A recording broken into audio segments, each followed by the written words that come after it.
What's going on, gang? Happy Sunday. It's been a lot going on in the world. It's been a lot going on in the world. It's been a lot going on in the world. It's your boy Phantm Phuego, though. You know, we out here. We doing what we do, like we doing it for TV. Sunday, you see me?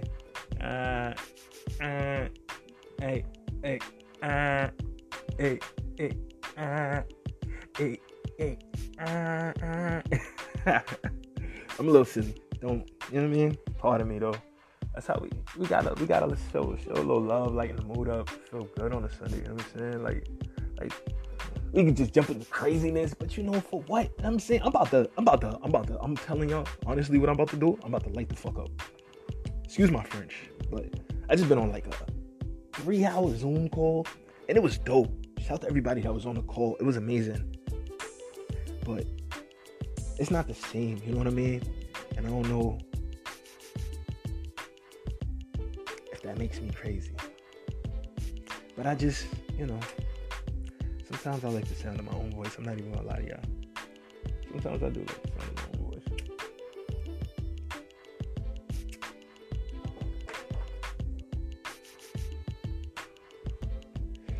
Sometimes I just don't.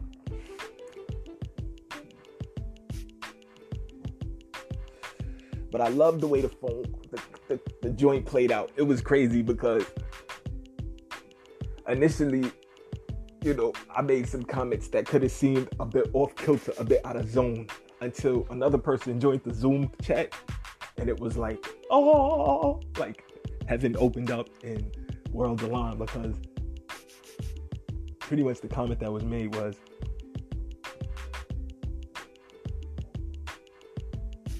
that there was not enough representation in the call, which is dope. You always want to have diversity. And just like that, bang!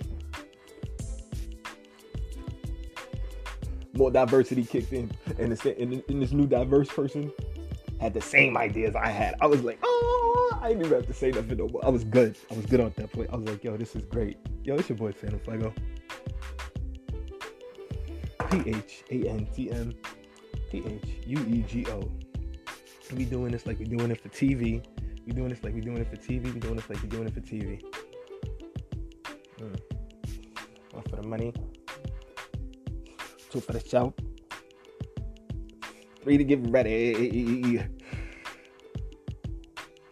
I'm a blow. I'm a blow.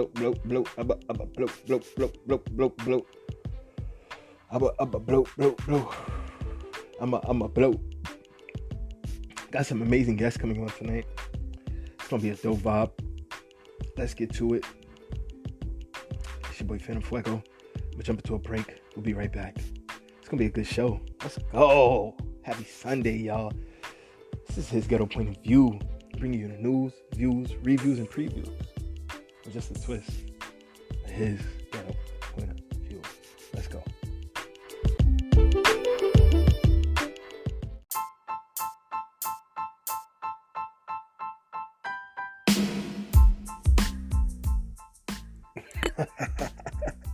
Yeah, man. Once again, shout out to Renè Funtès for such an amazing, dope interview. Really dope vibe. Make sure y'all check out everything he's got going on. I'll definitely put the links up. Sorry about that. This is his ghetto point of view. The news, views, previews, and reviews. Just a twist of his ghetto point of view. ncaa is where we get to it.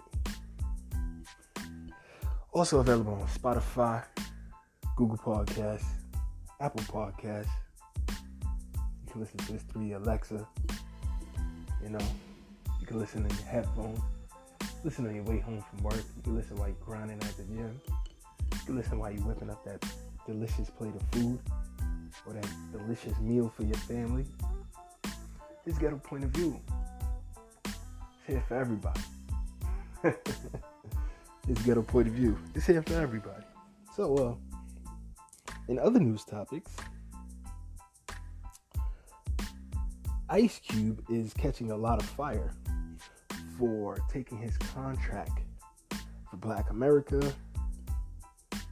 to both parties, because we're going to be impartial on his ghetto point of view. We're not gonna play that game. We're not gonna play no media games. It's definitely a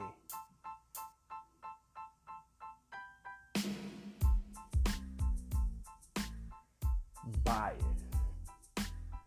going on. There's definitely a skewed image being sold. There's definitely one group getting to run around and act like they are the best thing smoking, while another group has to pretend like they don't know what's going on. But they do. And unfortunately, the second group carries on like they don't know what's going on, to the detriment of everybody who they would like to vote. I'll let you take a guess about which group is which. You can be mad about that. His ghetto point of view at gmail.com. His ghetto point of view at gmail.com. Continue to send in your questions, your comments, your critiques, your criticisms, your likes, your dislikes, links to articles that you think I should check out, links to videos and media content that you feel is dope. If you have a product that you would like to get in front of an audience, his ghetto point of view at gmail.com. I think that anybody who's mad at Ice Cube for wanting to go across the aisle, if you will, since, predominantly, I'm sure for most of his life, he's associated with a more liberal, a progressive, a democratic perspective. So he's not supposed to reach across the aisle. He's not supposed to do anything that an intelligent, freeborn person would do. And I've seen a similar situation that happened with Kanye, where how dare you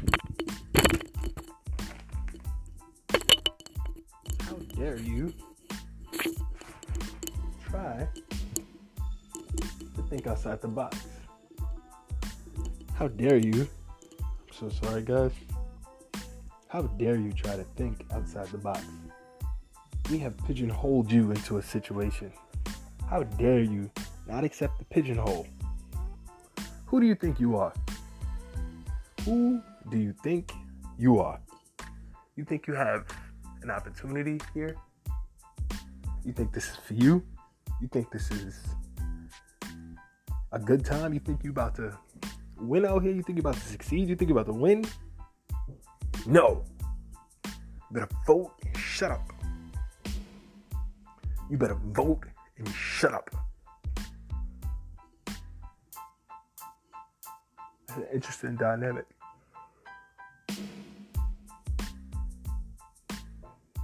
Vote to have your voice heard. Vote to have your voice heard. Yet as you vote, your voice may not count.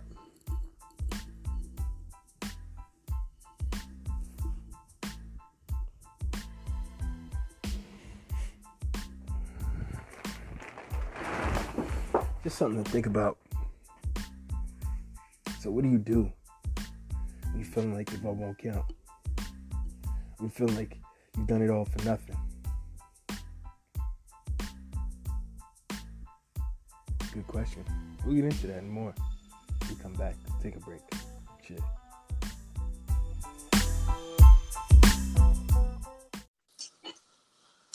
You. Hello, good brother. How are you? Good, man. What's going on? Nothing much. I'm in the building with the amazing, talented, the illustrious Renè Funtès. Good sir. How's it going? Not bad, man. What's going on? Thanks for having me. Thank you so much for taking the time out. I know through these times, you're still, keeping busy and everything. And so I definitely appreciate you taking a moment out of your schedule. Good sir. How's everything been first and foremost? How's everybody in the fam? Everybody trying to, staying healthy and keep it safe, I hope. Yeah, man. I have just me, two older sisters, and like my pops. So everyone stayed pretty healthy throughout the quarantine. And so as far as like that's concerned, we haven't had any issues with like anyone getting like super sick. That's what's up, man. That's what's up. That's always a blessing. Good, very good to hear, bro. How you been? Otherwise, man. How's everything going?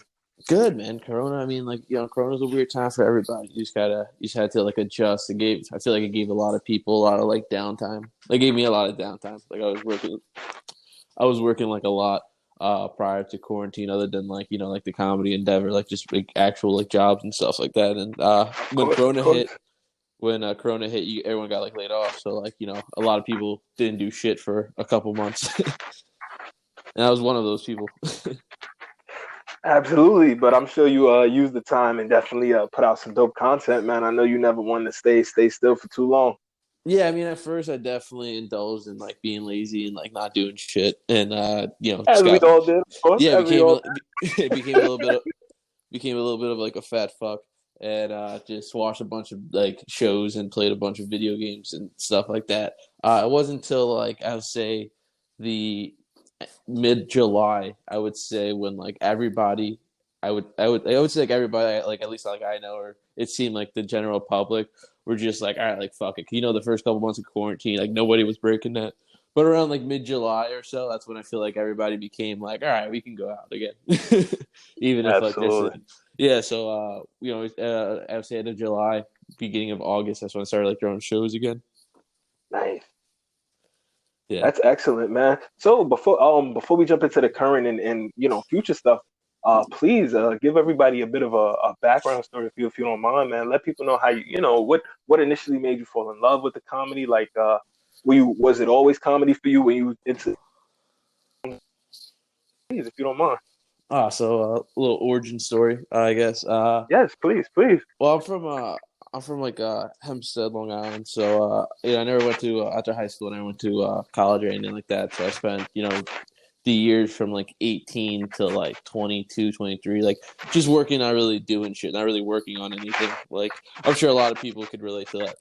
But Absolutely. it wasn't until like I got I had just gotten out like of like a long term relationship, and I just was looking for something. I wasn't like tripping about like it was like whatever, but like I wanted something to take up my time, and I had a friend hit me up to ask if I wanted to take a comedy class, and I was just like fuck it, like I said yeah, and one thing led to another. We took it. I had a great time, and it became like me starting doing like comedy, and I enjoyed it. I was like, oh, I'm actually like pretty good at this, and then it turned from that into like me wanting to produce shows. So that was pretty much like a condensed version of it. Uh, but yeah, I've been doing comedy for about like 2 years. I've been producing shows for a little bit under that also. I kind of like once I started doing like comedy, I just like jumped right into like producing shows because I kind of just saw that's how like you make. I don't know. That's how you kind of like bypass a lot of like the bullshit when you just start doing your own shit and you don't like wait on other people to like give you spots or whatever. No, man, that's super important and that's super big. I think a lot of artists in every lane, business people in every lane, period, can really learn from that. Like, and take hold of their career more and be more proactive as opposed to waiting always for opportunity or a slot or something to open up. Becoming the producer, becoming the businessman, becoming the coordinator and the event planner, the executive producer, if you will, and like really taking life by the balls and just getting your own stuff out there. I think that's super dope, man. Yeah, man, I appreciate that, man. So like, it originally started like the first show I threw. Uh, I guess part of the reason why I wanted to throw shows like probably before. Where are you from? Originally Brooklyn, but I stay uptown now. All right, word. So Brooklyn's is used for very diverse place. Like being from like Long Island, like there's a lot of misconceptions.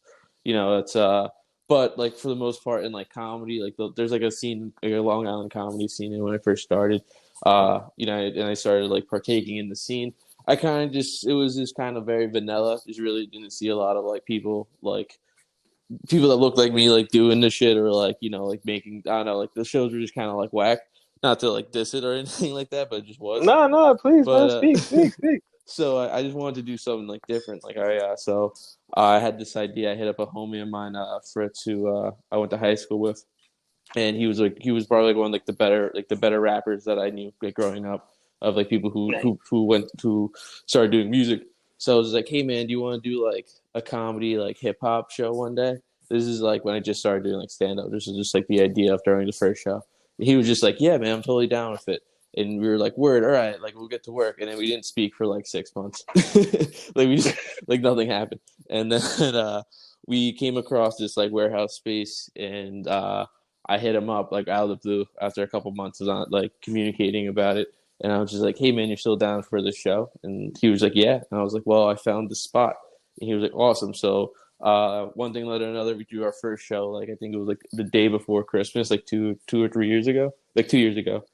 It was like December 23rd or 24th. The show was, and that was our first show ever. It was like a sold out room, and like it was, yeah, like about like 60, 70 people pull up, and that was awesome. Then we drew like a second show a couple months later, and we had like 150 people come. It was like crazy. And then That's dope. because it wasn't like a comedy show, it was like a comedy show, like hip hop show.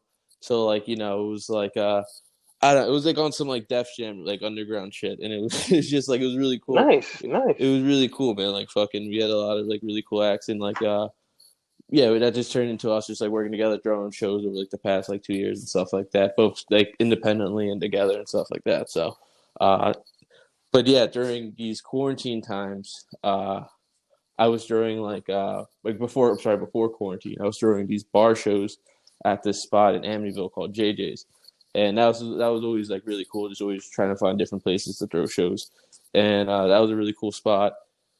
And after quarantine hit, like all these bars were getting really like slapped on the, really not even just getting like slapped on the wrist, but like they're pretty much getting like fucked with like fines and stuff for like breaking like all these like quarantine laws and stuff like that. Like the SLA are really coming down hard on them. So we didn't, I didn't want to push, I didn't want to get like the spot in trouble because I love that place. So I had to stop throwing shows there. I didn't want to throw any more shows there because it's not, throwing a show and having like fun for a night. It's not worth like this establishment that like you've been rocking with for 2 years getting in mad trouble, losing their liquor license. Of course. So we had to like bite the bullet and just stop throwing shows there. So I was like, damn, like where can we throw a show? And I just had this idea to throw a show in my backyard because I have like a pretty decent sized backyard. So I was just like that, during a show was easy, what I'm saying, after doing this for like 2 years, like organizing, but I was like, yeah, I want to make this like doper than normal. I was just like, what if I have a comedy homie named Abe Hannigan. He used to intern in some comedy club in the city, so he has some connects to like some like high reputable like comedians. So he had like this relationship established with this comedian Mark Norman, who opens for like Jerry Seinfeld. I don't know if you're familiar with like comedy or whatever like that, but he's like a really big comedian right now. So nice. We hit him up, and I was like, hey man, crazy times, not a lot of shows going on right now, and everybody's just hungry to get a stage. And I was like, would you be down to come do a show in like Hempstead? And he was just like, yeah. We worked out a deal, had someone pick him up. He came through. We had about like fucking 80 people in my backyard.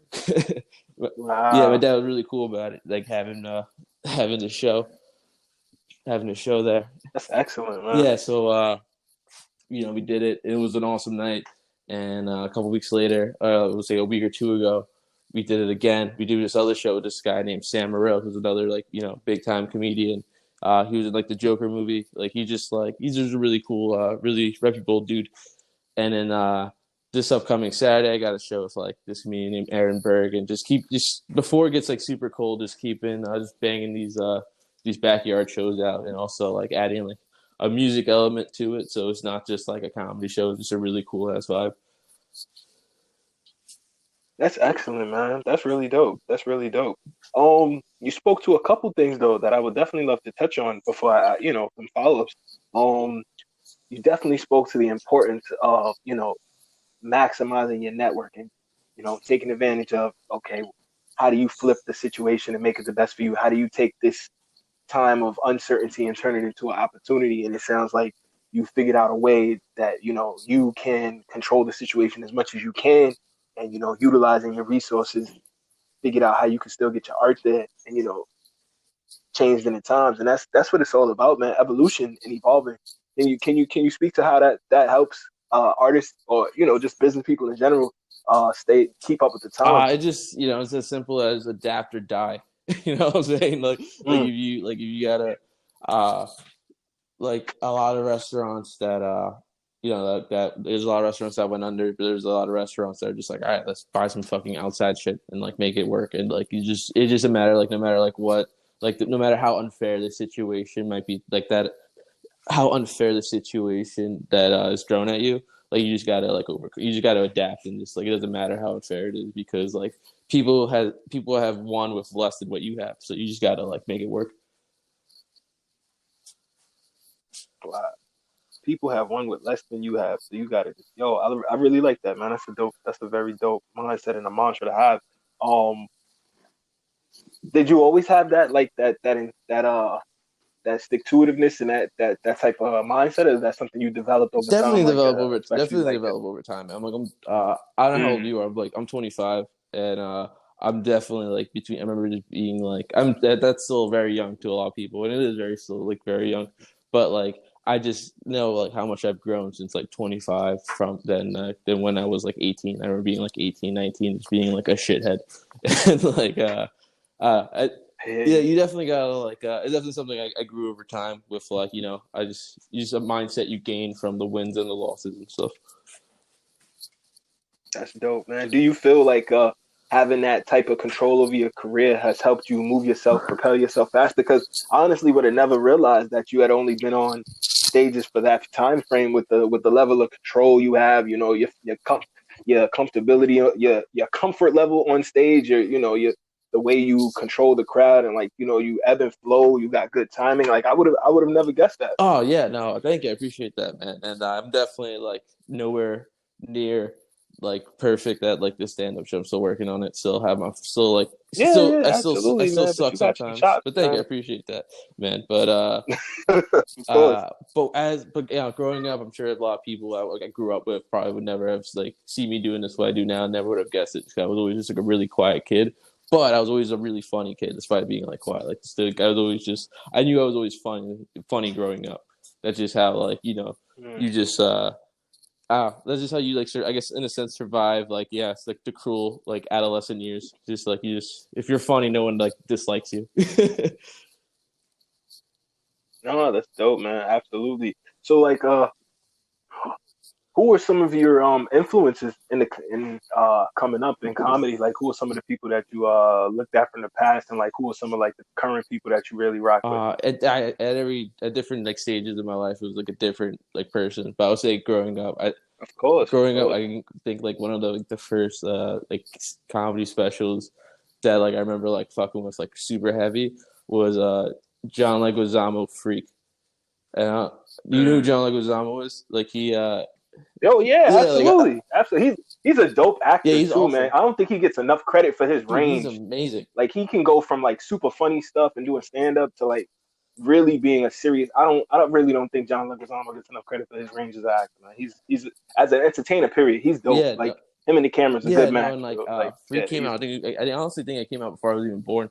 But like I remember watching it a lot when I was like younger, and it was just like this like coming of age story of just him just growing up as just like a young kid in like the hood, like and it was just like super relatable, like him like telling stories of his like Spanish. It wasn't even like a stand up; it was just like a one man show. Like it was just so much like more than like just a stand up, and like he's been cranking those out like his whole career. He just I remember a couple mm, years ago, I saw him live at Broadway. And he did this thing called like Latin History for Morons, and he just like it's on mm, Netflix too. It's really like it's a really dope watch, but it's pretty much just stand up where he like telling this story about like how he's trying to find like Latin like super Latin role models for his like son, and they're like he's looking through like his son's textbook and there's nothing there, and he pretty much just goes like super into it and like just tells this whole story about like just the origins of like Latin America and like just where you're from, and it was like a really as a sort of Spanish person, it was just really cool to like just learn. It was a mm. really good watch. Like anybody should watch it. Like it's dope. You like it's like it's informative and it's mad funny. No, I'll check that out, man. I love stand up. That's dope. I'll definitely check But that that was one just out. great growing up. As far as like, I remember being like 18, 19 before doing stand. I started stand up when I was like 23. So I was being like 18, 19, doing like Mm, delivery driving jobs and like being bored of listening to music all day. So I was just getting into podcasts. And I remember listening to old Opie and Anthony reruns on like YouTube or whatever like that. And there was just the comedian Patrice O'Neal that was just hysterical. And he died like in 2012, and I'm actually ashamed to admit it that like I didn't even. Yeah, R.I.P. to Yeah, Patrice I'm like, O'Neal, man. yeah, I'm like, Absolutely. One of the yeah, hell yeah, titans. man. I'm like super ashamed to admit that I wasn't even really even put on to him. Like I knew who he was, but I wasn't even like put on to how great he was until like a couple years after he died, and I grew up and became like found it myself and stuff like that. Because those Opie and Ant, That salmon and honey bit, one of the yeah, classics. man, that oh my god, there's just so many, there's just so many stories.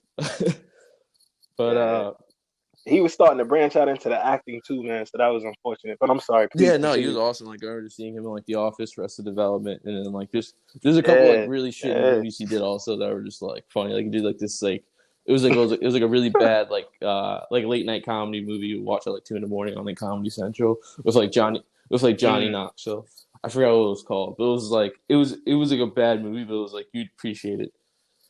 Uh, but aside from that, like, currently I would say my favorites are like Andrew Schultz or like Mark Norman, and Mm.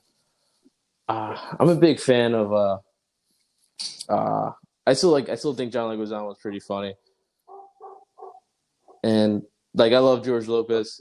Like I remember watching his shows Mm. growing up, like the George Lopez show. Like I rewatched it during quarantine, like the series that used to be on like Nick and Night, and I just forgot how like Mm-hmm. genuinely funny that show is. Like that show was just hysterical. Like the humor was just so dry and like just like fucked up for being on like a kids network show.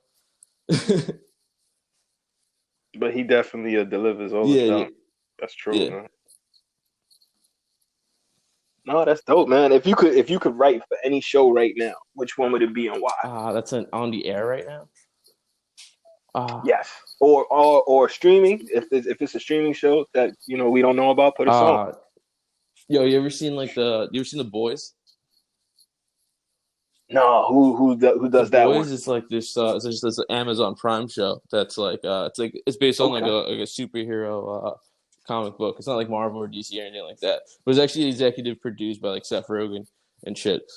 Okay. It's like man, like I don't want to give like spoilers out or anything like that, but it's pretty much about like this world where like superheroes are very commercialized and Okay. like Superman, like all the superheroes that are in the show are based off like real superheroes. Like there's a superhero Homelander who's like straight up based off like Superman, and he's just like as corporate as like McDonald's is, and like he just like it just shows like how evil they are.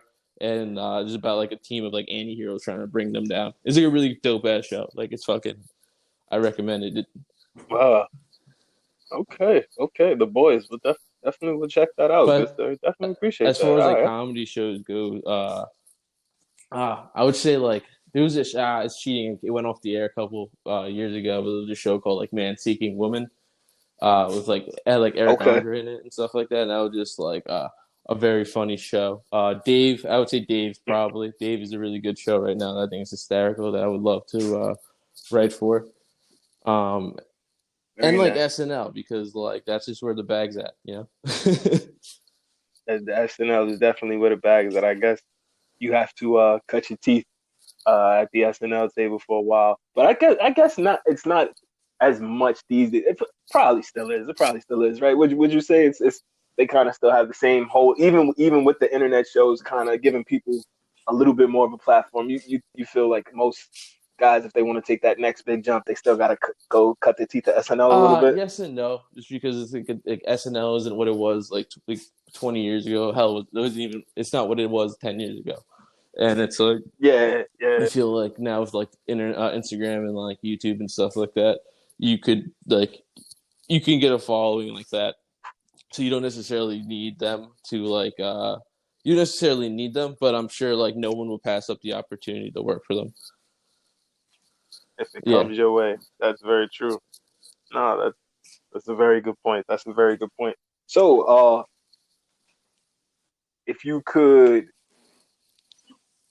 have either a streaming deal with Netflix or your own show on a primetime slot for a major network, which would you take and why? I just feel like Netflix is just where like the bag's at, like or just like not even Mm, that, but like I'm sure like the networks would pay you very well. But I feel like Netflix, you probably have like more, unless it's like a show that's on like Showtime or something like that. Like, but like a show on like ABC or something, or I feel like that would, Yeah, like an NBC, ABC, Fox type I of mean, joint. CBS. I'm sure that would be like great, like bread, but I feel like you're very limited on what you can do with like those contracts. Yes. So like, I feel like Netflix probably gives you more like creative control of what you're like working on. But also like, I'll be very honest with you. My like end goal, I don't think I don't want to necessarily be like a super famous. Like I would rather be like a very like I would rather be like a behind the scenes person. Like I like doing like stand up and being like the guy on stage and stuff like that definitely a lot. But I would say like I take a liking to like throwing shows and like just being the person who organizes to make things happen and put people on and stuff like that. So I don't think I would ever necessarily want to be the forefront of anything that's gonna get like super popular and stuff like that. Like I wouldn't want to be the face of it. I would like to be like maybe like the face behind the scenes of it, but like not like the general public face. I wouldn't want to be. I don't want to necessarily be like super famous.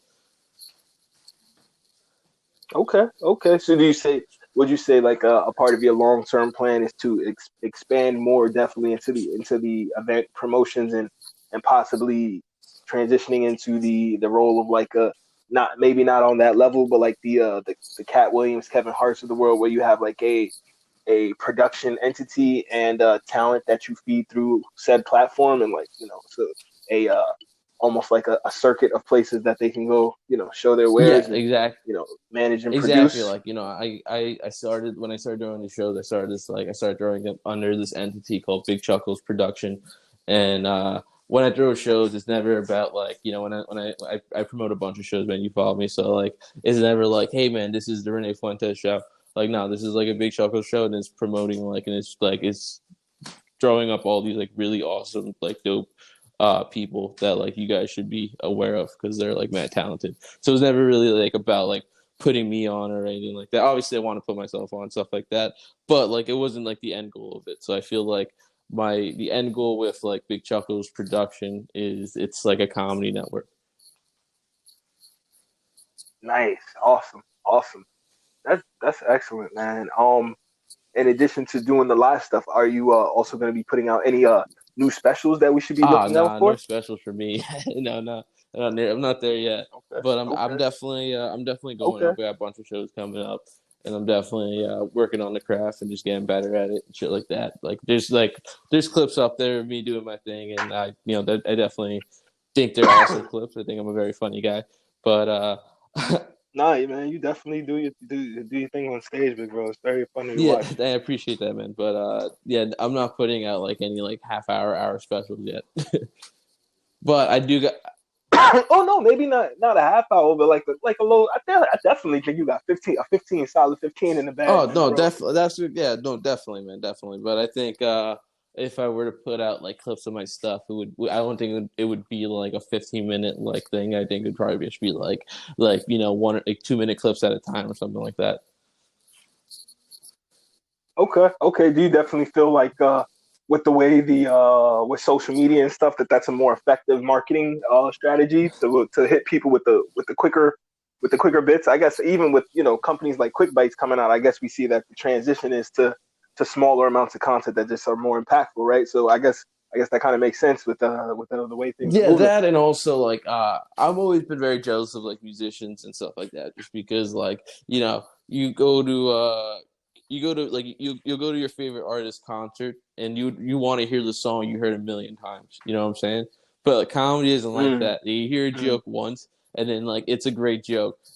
All right, that's the next joke. You know what I'm saying? Like so it's just like I feel like there's like wow, just wow. like not necessarily like a pressure, but like you should always be evolving and never like just rely. Like you should always be expanding your arsenal of jokes as a comedian. But I definitely feel like there's like a pressure, especially with me throwing my own shows. Like I would go up a lot when I first started, but I would have like my same seven. So like I would throw like 3 or 4 shows, and then like I would have a lot of people like repeat people come. I always have a lot of different people, but I would always feel weird about going up with people I know who saw me before saying like the same jokes. And like I know that's definitely like me being in my head, but like I feel like there's like a weird thing with that also, you know? No, I definitely see that a lot amongst comedians that you guys, you like to make sure that if you're gonna have a recurring type of crowd, that you guys try to keep giving them fresh and spicy material, and they might get like some of your really amazing ones, once in a blue, but like you guys really try to like spice up your sets. And I think that, like you said, like you guys got to have almost way more ammunition than just the standard artist, a band who could probably come through with like a 10 or 12 song set and rock for like a good 45 to 60 minutes and, give a crowd a great time. But, you guys got to, even if you're going to do like a 20 or 30-minute set, it's got to constantly be new material. You can't go from, you can't do the same material over and over and over and like not have people start to be like, hey, okay, is this all he's got? Is this all she's got? So I definitely can understand where that tension Yeah, may play into it. But you seem like a competitive guy that likes that. You like that kind of pressure. definitely. There's if you're like a fan of comedy, you should check out this it's like an hour-long YouTube video, and it's Jerry Seinfeld, Louis C.K. before he got in trouble, Chris Rock, and Ricky Gervais. It's like the four of them literally just sitting down next to each other, just talking about comedy for an hour. And there's like it's an amazing video. Like if you're just a fan of comedy, like as a comedian or just any fan of comedy, it's a really good like video to see like four titans just talk about it like so casually. And there's a segment in that video, like a 5-6 minute segment, where they talk about that very thing, where like Chris Rock and Jerry are like going back and forth about like an ongoing argument they have about that very topic, about like, oh, should comedians like always be writing new jokes? Well, like of course, yeah. But like Jerry was kind of just like, hey, when I go see you, like I want to see the act, like I want to see what you've been working, I want to see what you're working on. But like Chris Rock and Louis had like the approach where like, yo, like every year I throw away all my material and I make brand new jokes. So like I feel like there's like way too different like I feel like people have like very different like opinions about it, like that's like it showed in that like video that like these two huge like successful comedians that have like way completely different opinions. Yeah. Different approaches. Yeah, yeah. Wow. Wow, that's dope, man. No, that definitely sounds like a good checkout. I'm definitely a fan of comedy. I really love comedy. I really love stand up. I feel like as an artist, especially as somebody that be on stage a lot, I feel like comedians have such a command over the crowd, man. I feel like there's always things I try to steal from comedians. The way you have to just make people laugh, and just make people think, have people stop. Like you can almost hit a pin drop when a comedian is like really in tune with a crowd and he's really in his set, and like before he hits people with a punch, like it's captivating, man, to see somebody really in their zone on a stage, and whether they got beats in the background or not. But I feel like rhyming and being a comedian and having that way with words and that way over the crowd have so much in common. Like I'm always studying comedians, man. I really have a lot of respect for your craft. Like it's amazing. Nah, no, Yeah, don't get me gushing about comedians, man. I really like it's so many similarities in how the crafts work, and like you guys have to generally do it for longer periods of time, and like you said, with like so much different material, and like you guys have to really read out crowds, and like there's really a science behind how you guys read out crowds, and like I try to take a lot of that stuff into my sets, because like I'm trying to like be talkative with the crowd and stuff and get like that crowd engagement going in between songs. And I take a lot of that from different stand-up people. Like I'm not even gonna lie to you, bro. Like I'm blatant about it too. Like, but it's not in a way where like I'll take something they said. Like it's more like the way they are on stage, or their rapport, their rhythms. Because like I just feel like that type of stage presence is really where it's at. Like I yeah, don't feel y'all are and I've seen that comedians. with I'm sorry, go I've ahead. seen that with like musicians also. Like I've seen like really awesome musicians at these shows, like, or just comedy shows or music shows, where like there's like a music act and like he's like talking in between songs and he's funny, like he's funny himself. And I feel like especially during like when we do like these like collab shows where it's music and comedy, that's like a super great quality when like a music person like doesn't take themselves like super serious, especially when we do like when we have like rappers and stuff like that on there. Like it's a comedy show, and like you have like this, like you don't want to like like we have like a bunch of different like range of musicians that come on there, but you don't want like like some like hardcore like fucking vibe from someone at like a comedy show, just like hey like this isn't necessarily there for that. But like I remember like we had this show a couple weeks ago with Sam Morril. We had this rapper. His name was Nah Really. He's from Massachusetts. He's stationed out in Brooklyn right now, and he was hysterical. And that was just such a great opening to like the comedy show. Like it was just a very light opening. Nah, that's dope, man. Speak to that though. Speak to the importance of putting the right set together, especially when like the beast is live, and how that's so much different than just putting out digital content. Yeah. What do you mean by that? Like making sure that, oh, okay, like the different type of acts that you're gonna have all kind of have like a vibe that fits. So Oh, like when you present it to an audience, it's like not so everything's all not over the so place. uh Yeah. all over the place. Thank you, that it can kind of throw off a Yes, particular and crowd. I've definitely learned from experience in this aspect because I've been doing shows for the past 2 years, and I honestly I would say probably has grown in the past 2 years. Probably grown maybe like I don't even want to exaggerate, but I think maybe we're between like 50 to 75 shows in the past like 2 years.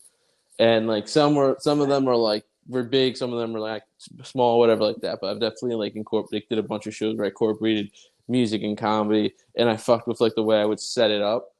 Like I would say like, hey, maybe if I throw like two musicians and I do like two comedians, or I'll throw another musician and then I'll throw another comedian, or then I'll do like shows where I'll do like all right like first half comedians, first half musicians, and then another show where it's vice versa. So like I would play around with like the order and see like what works.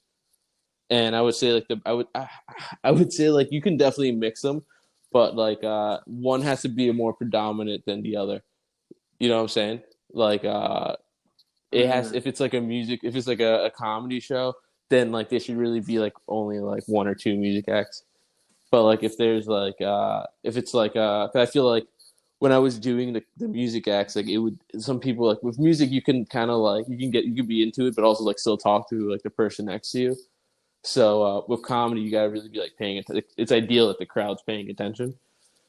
So if you're like doing like a music act and everyone's like talking and then you're gonna switch it up on the crowd to like make them like pay attention to some guy just like telling jokes, and it's very hard for like the crowd, and like it's a very hard like was it transition. definitely, definitely. Those shifts, being a master of ceremony to that degree is so dope, man. Like, and I know you just you say you're only burgeoning in those skills, but you're being modest, man. You definitely have a good grasp on what you're doing, and it's just beginning. Where can everybody find you, man? Please let everybody know all the Ah man, handles. on Instagram it's Fuentes Renee underscore FUENTES RENE and you can also follow Big Chuckles Productions on Instagram, and you can follow that, and I'll give you all the up to dates on shows and stuff coming up with that. I don't try not to fucking bury people to death with that on my personal account. Very nice. One last question before I let you go, King, if you don't mind. Just speak to how important the I guess the for lack of a better word, the medicine or the healing power of comedy, and how that can, especially in times like this when everything is so crazy, really help uplift people and get people out of a bad day, out of a bad week, out of a bad moment, and kind of almost inspire change in people's lives. Comedy is kind of like that magic medicine almost. Expand on that if you will, Well, man. I feel like the secret to life is not to take yourself so seriously, and to Mm, just laugh. I feel like a life of no laughter is just like a really shitty life. Like if you went a day without laughing, then like that's a shitty day. Like like you should always be. I don't know, like I'm always cracking jokes to anybody, especially like my favorite thing, whether on stage or like just in like person or stuff like that, with like interacting with people, just making someone laugh that's had like a shitty day. So like I think I think sharing a good laugh with someone, you can never underestimate how far that goes. very well said. Yo, Renè Fuentès, thank you so much for taking the time out, man. I super appreciate it. I hope this is only the first of many. I see, very great things in your future, good sir. Not just on the personal side of your comedy, but it sounds like, you're very locked in with a plan of expansion and, capitalizing on the scene and how it's transitioning and adding technology to that. And I think that's very dope.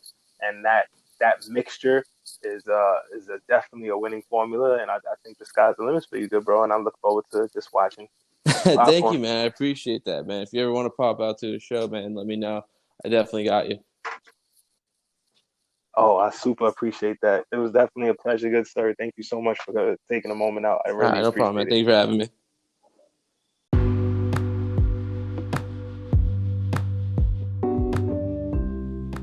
Yeah.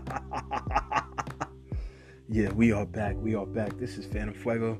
This is his ghetto point of view, bringing you the news, views, previews, and reviews with just a twist of his ghetto point of view. In NBA news, a lot's been going on, guys. In NBA news, a lot's been going on. Once again, shout out to the Lakers for getting the job done. But in off-season news and new transactions, things of that nature, Daryl Morey is out as the Rockets GM. Daryl Morey, who brought in this amazing system, built it around James Harden,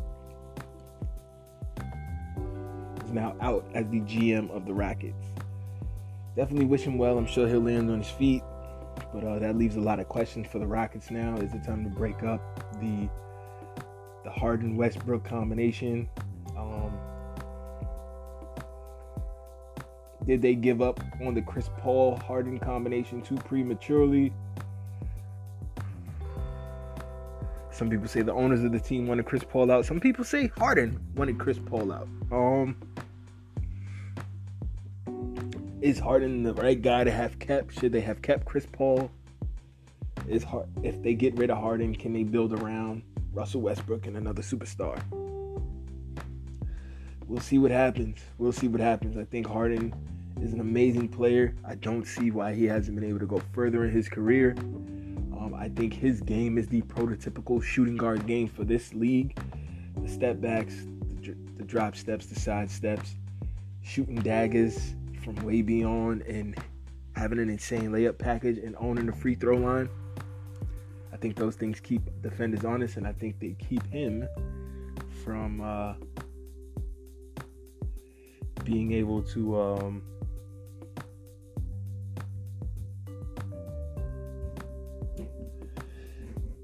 be defended. To be honest, I was trying to come up with some fancy way to say it, but I just think he's unguardable. I don't think you can defend him. I don't think you can stop him. I don't think you can get in front of him. And I think you just got to try to contain him. But we'll see what happens with that. So good luck to Daryl Morey. Thanks for all his years of service as the Rockets GM. And whatever happens with Harden, whether it be a sign and trade as a part of some type of draft day package, or they wait till middle of the season to ship him out. I hope he lands in a good spot. I hope he lands in a championship contending spot. And I hope whatever team trades for him, they put him in a position to succeed, and vice versa. I hope he's just about to go to NBA purgatory and just be on some garbage team that really sucked. Maybe do a sign and trade with Miami. Put him with Jimmy Butler. They willing to give up Tyler Hero though, because that's what it's gonna cost. Definitely gonna cost Tyler Hero, maybe Bam, and a pick or two. It's definitely gonna cost a lot. We'll see what happens. In LA Clipper news: Lou Williams denies bad chemistry ruined the Clippers team run. Though we all know that's nonsense. We do know there's clearly been reports of a lot of infighting going on, especially with the load management and game maintenance that Kawhi was undertaking. It's so heavy a load. I don't know if they needed Kawhi and Paul George. I think with Paul George, they would have been fine. But I think Kawhi and Paul George and the drama that Kawhi brings, and the drama Paul George brings. And, there's some, if you just Google Paul George and Doc Rivers' daughter, interesting things come up. If you Google Paul George, Doc Rivers' daughter, interesting things come up.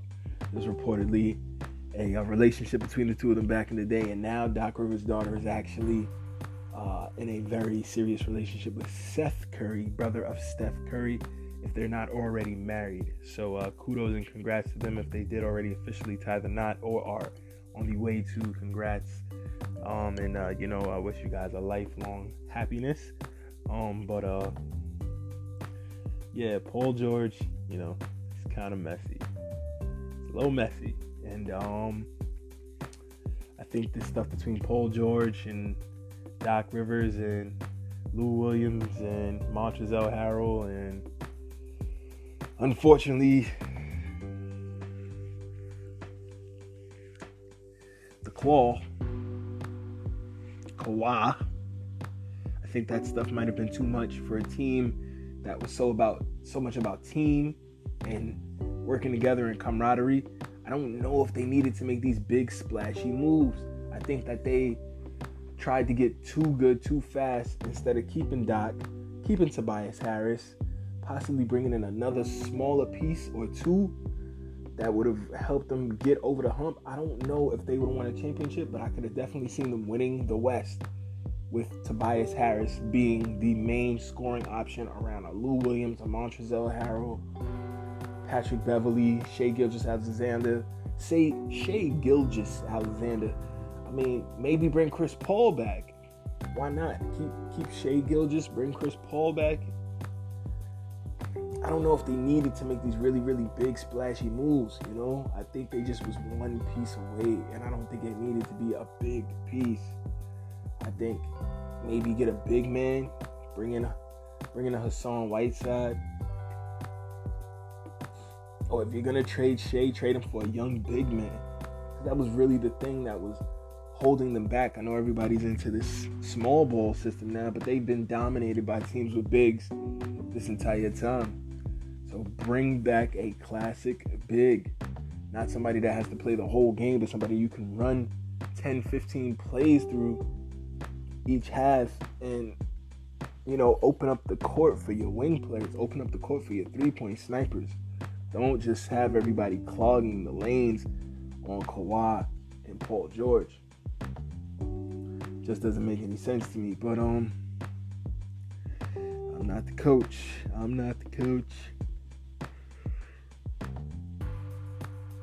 Just a observer with his ghetto point of view.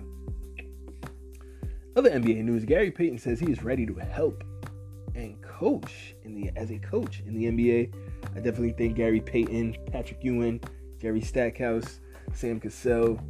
I think there's a long list of NBA vets that do not get their just due and just opportunities to coach. And I think that's very unfortunate, especially point guards. Point guards, they're already floor generals. They're already playing the game as a leader, and they're having to learn everybody's plays and everybody else's, the positions, the roles everybody else takes in each particular play in particular coaches' systems and particular systems of play. I think that they are sometimes the best players to get into that next role. I think any player can transition into that role. Point guards are more likely to because they feel a need to learn other people's positions on the court for each play. But players who take the time to learn the playbooks to that degree and where each other player plays in each system can also transition to that. But point guards, by the very nature of the position they play, end up learning those things on the job a lot. So, they're given an inherent advantage. Also, Ty Lue, congratulations for getting the new Clippers head coaching job. As everybody knows, Doc Rivers is out and just signed a 5-year deal with the 76ers. And I think that the 76ers and Doc Rivers is a match made in heaven, and they about to make some noise. Noise. That's going to be a special team, and now they got a special coach. And also, there was a poll done by Bleacher Report. So that's BleacherReport.com. But Zion, Luka, or any other player under 23, who is the best to build around. Me personally, this might sound crazy. Is he still under 23? Because I got a way different answer than a lot of people might have. About to see right now. Is he still under 23? If he is, this is who I'm picking. I think he is. He is 22. He just made the cut. I would pick Michael Porter Jr. You're crazy. You sound crazy. Why would you pick that injury-prone guy to start your team around? Why wouldn't you pick Luka Doncic? Why wouldn't you pick Zion Williamson? Why wouldn't you pick Trae Young? And Michael Porter Jr. is going to be better than all of them. What? I said it. He's going to be like 6'11". He might stretch out to 7 feet when it's all done. He might still have a little more growing. The dude he's gonna fill out. He's already got the most polished offensive package you can have. Pull up, shoot. Excuse me, this man can shoot it from any distance. Left-handed, right-handed. Layup package, crazy. Can get to the basket. Is very serious about his health and wellness. Eats right, exercises a lot, does a lot of different, puts himself on extreme diets and stuff to try to get back the issues with his back, get the issues with his back right. So yeah, I can't say nothing but good things about the gentleman. He's really, really, really working hard. He really takes his diet seriously. He takes his exercising seriously. He takes being a professional seriously.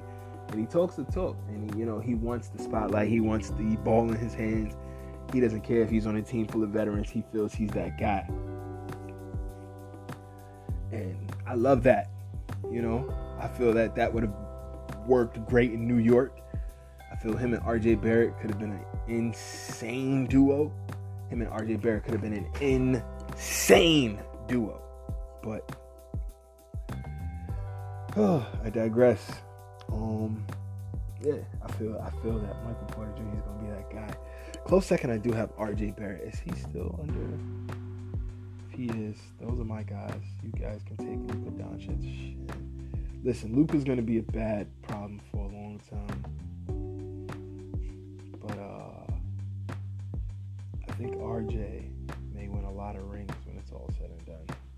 I think he just has the frame, the size, the skills, the offensive game. He's only 20. Yeah, I would take RJ. RJ Barrett has been in the league for 2 years now. He's only 20. I would definitely take RJ. He's got a lot of time left.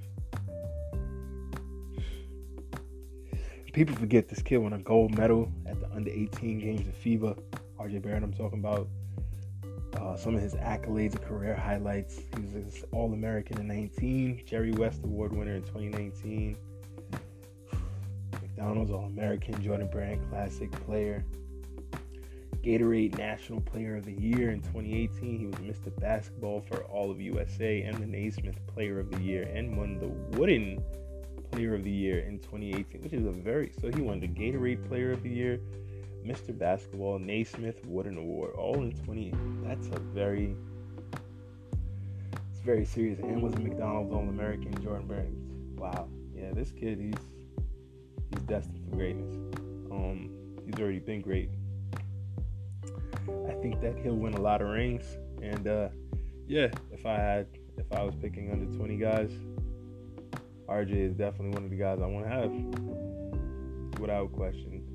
He is definitely the guy I want to have.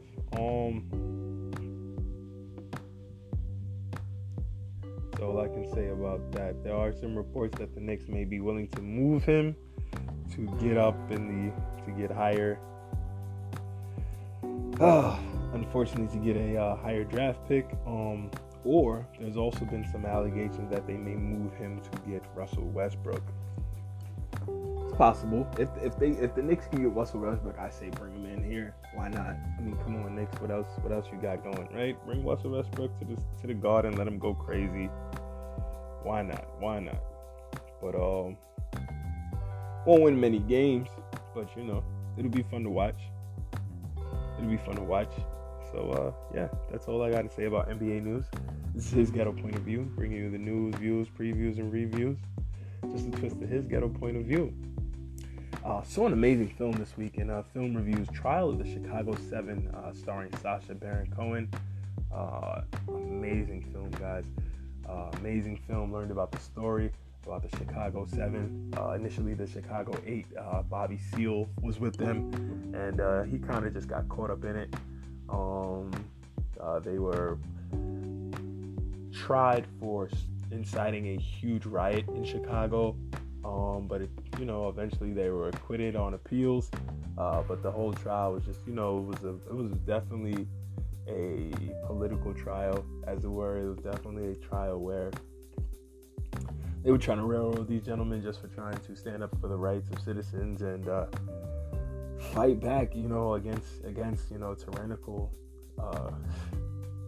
regime, like sometimes government, especially back then in the 60s. It was, it was brutal. Definitely some really rough to watch scenes throughout the film. A lot of intense confrontations with the police. But that's definitely how revolution looks sometimes, as we've seen in our history books. It's an amazing film. I give it 10 out of 10 matches. Absolute flamethrower. Great cast, great shots, written really well. All the actors are giving amazing performances. You can't tell they're the actors. You see them just melted into their character roles that they're playing, even with such an illustrious cast. Really well done. Really great editing, great shooting, great lines, great acting, amazing direction, amazing storyboard. The settings, the story plot, everything was amazing. An absolute flamethrower of a film. 10 out of 10 matches. Make sure you go see the Chicago 7, also the Chicago 8, and just enjoy it, man. It's based on a very true story. It's a great film to watch, and at times like these, films like that can be very speaking truth to power, and speaking at a time like this is a very it's a timely piece. I highly recommend it. I can't say enough good things about it. On Netflix right now, the Chicago 7. Go check it out. In other news,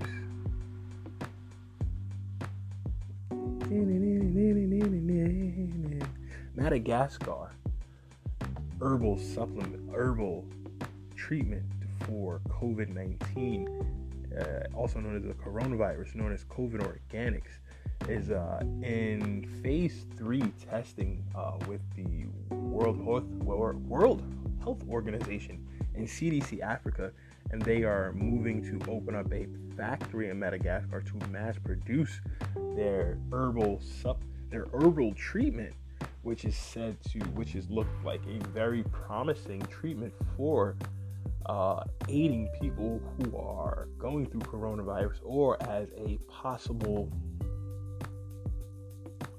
on a continuous basis, as a constant boosting up to the system, and or a virus blocker fighter. The signs have been very positive. Trials have went very well, and I'm very interested in seeing how this possibly all natural herbal alternative to some of the more traditional medicines that are being manufactured at this time as well, how this could really help and play into everything that's going on. We've seen so many different trials being postponed because of different possible ailments and association with some of the trials, some of the medicines being manufactured at the trials, allegedly maybe giving people a few complications. So if there's some type of organic or all natural just herbal-based or plant-based different options for people, different treatments out there that people could possibly also use, and if it has the same level of effectiveness and efficacy, I think it's definitely something to be considered without question.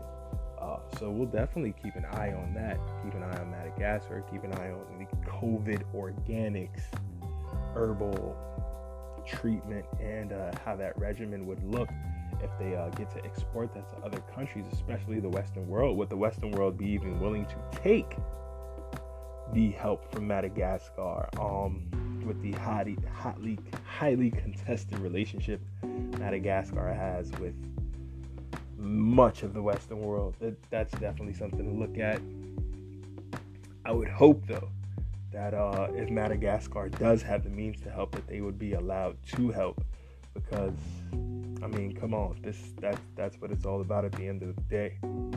This is his ghetto point of view, bringing you the news, views, previews, and reviews with just a twist of his ghetto point of view. We'll be back. Yeah.